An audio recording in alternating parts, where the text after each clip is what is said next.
নমস্কার। ফুলকপি পনির রেজালা তো আপনারা অনেকেই অনেক রকমভাবে খেয়েছেন, এইভাবেও একবার বানিয়ে দেখুন।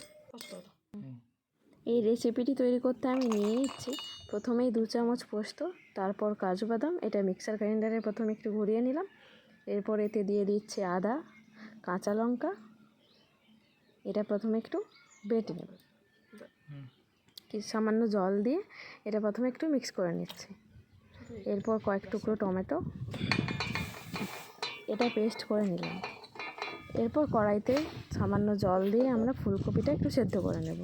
সেদ্ধ হয়ে গেলে পনিরটা অল্প আঁচে ভেজে নেব। অল্প করে পনিরটি ভেজে আমরা তুলে রেখে দেব। এর সাথে আপনারা যদি নিরামিষভাবে বানাতে আমরা আলু আর গাজর ব্যবহার করছি, ওটাও ভেজে নেব। এরপর মশলা তৈরি করতে আমরা টক দইটা আগে থেকে ফাটিয়ে নিচ্ছি। এরপর আমরা কড়াইতে তেল দিয়ে দেব। তেলটি গরম হয়ে এলে তেজপাতা, গোটা গরম মশলা, যেখানে থাকছে এলাচ, দারচিনি, লবঙ্গ। এরপর আমরা আগে থেকে তৈরি করে রাখা যে মশলাটি, ওটা আমরা দিয়ে দেবো। ওটা ভালোভাবে নাড়তে নাড়তে কড়াইতে তেল ছেড়ে আসলে আমরা কাশ্মীরি লঙ্কা দিয়ে দেবো। এরপর ওটি ভালোভাবে নাড়তে হবে।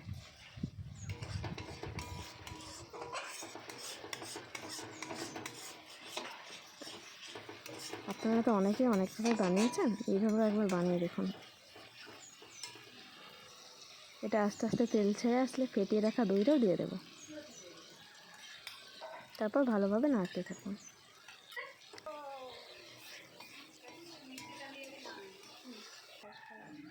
এটি দেখতেও যেমন লোভনীয়, খেতেও ঠিক তেমনই সুস্বাদু। ভালোভাবে নেড়ে কড়াইতে তেল ছেড়ে আসলে আগে থেকে ভেজে রাখা ফুলকপি ও আলুটা আমরা দিয়ে দেব। এরপর এটা ভালোভাবে মশলার সাথে মিশিয়ে নিতে হবে।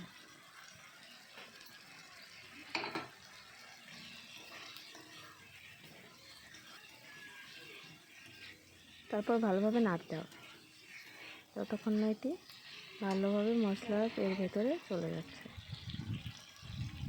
তারপর ভেজে রাখা পনিরটা এর সাথে আমরা দিয়ে দেব, দিয়ে একই রকমভাবে নাড়তে থাকব।